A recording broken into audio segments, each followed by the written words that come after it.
जनवादी लेखक संघ का राज्य सम्मेलन हिसार। छू सको तो छुओ मुझे, एक स्त्री की तरह नहीं, एक पुरुष की तरह भी नहीं, बस एक मनुष्य की तरह। आज की यही है, और सबसे बड़ा सवाल यह है कि आखिर वे कौन से कारण हैं जो आधी आबादी को मनुष्य भी मानने से इनकार करते हैं। आखिर यह किस तरह का जनतंत्र है जो इस सवाल पर मौन है। कहने को तो देश में संविधान है, लोकतंत्र है और कानून के सामने सब बराबर हैं, लेकिन असलियत क्या है?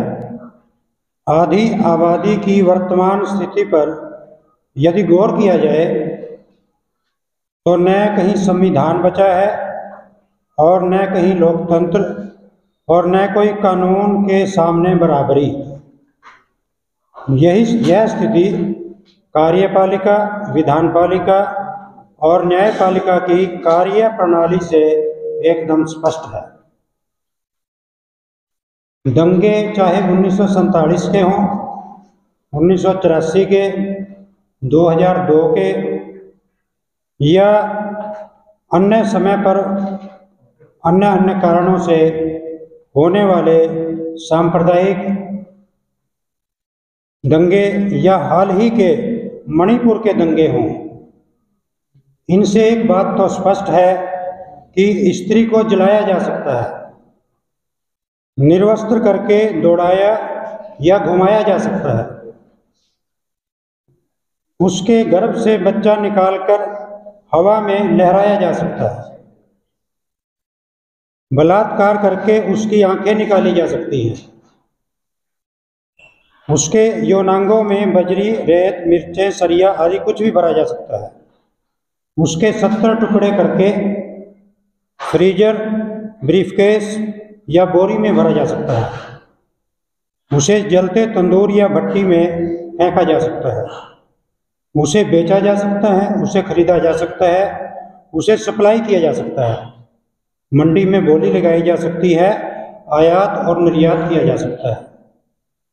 इससे हम अंदाजा लगा सकते हैं कि क्या वह मनुष्य हम उसको मानते हैं। ऐसा अमानवीय कृत्य करने वालों को कानूनी कार्रवाई से बचाया जा सकता है, उम्र कैद की सजा कम की जा सकती है और जेल से छूटने पर हार पहनाकर स्वागत भी किया जा सकता है। यदि जेल से छुड़वाना संभव न हो तो पैरोल पर तो बुलवाया ही जा सकता है।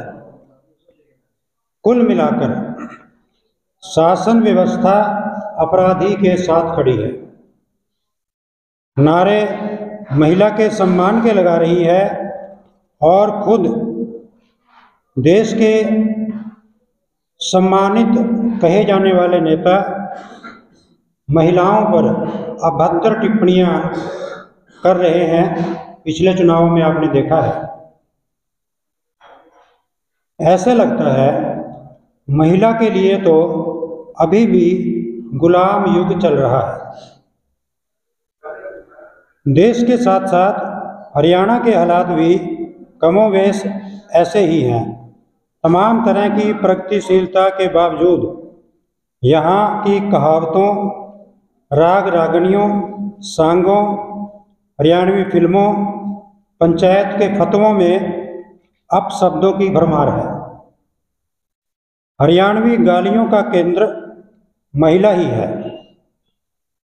घर परिवार और हरियाणवी समाज पर पितृसत्तात्मक मानसिकता का कब्जा है। वंचित तबकों और दलित समाज की महिला को तो दोहरे शोषण का सामना करना पड़ता है। उसे बहुत ही अमानवीय स्थितियों में मेहनत मजदूरी करनी पड़ रही है। उसे मजदूरी भी कम मिलती है। Anganwadi worker, mid day meal worker, ASHA worker, मनरेगा वर्कर, सरकारी प्राइवेट स्कूलों और दफ्तरों की महिला कर्मचारी, म्यूनिसिपल कमेटी की सफाई कर्मचारी के साथ साथ कंस्ट्रक्शन, खेती और घरेलू कामों से जुड़ी महिलाओं को दोहरे शोषण का शिकार होना पड़ता है। एक तो मजदूरी कम है, ऊपर से दैहिक शोषण का डर हमेशा ही बना रहता है। ऐसे हालात में महिलाओं पर इस सामाजिक, आर्थिक, राजनीतिक और धार्मिक शोषण का जनवादी लेखक संघ हरियाणा कड़े शब्दों में निंदा करता है।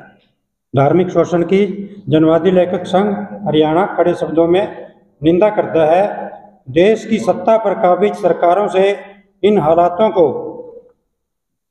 बदलाव करने की मांग करता है। साथ में चेतावनी भी देता है कि महिला अत्याचारों को हम बेनकाब करते रहेंगे। उनके मानवाधिकारों और सम्मान के लिए अपने साहित्यिक और सांस्कृतिक कार्यों के द्वारा उनके लिए हमेशा लड़ते रहेंगे। मैं उपस्थित संस्कृति कर्मियों, सामाजिक कार्यकर्ता साथियों से अपील करता हूं कि वे इस प्रस्ताव को अपनी सहमति प्रदान करें। धन्यवाद। साथी जयपाल जी ने जो महिलाओं के शोषण पर जो प्रस्ताव रखा है, मैं उसका समर्थन करता हूं। ये सही कहा कि डबल शोषण है। एक तो चाहे मजदूर, कर्मचारी, किसान होने के नाते एक जो वर्ग का जो शोषण है वो तो है, दूसरा एक महिला होने के नाते चाहे वो राष्ट्रपति हो। हमने देखा भी है पुरुष के समान वो दर्जा एक राष्ट्रपति का भी नहीं है। Thank you.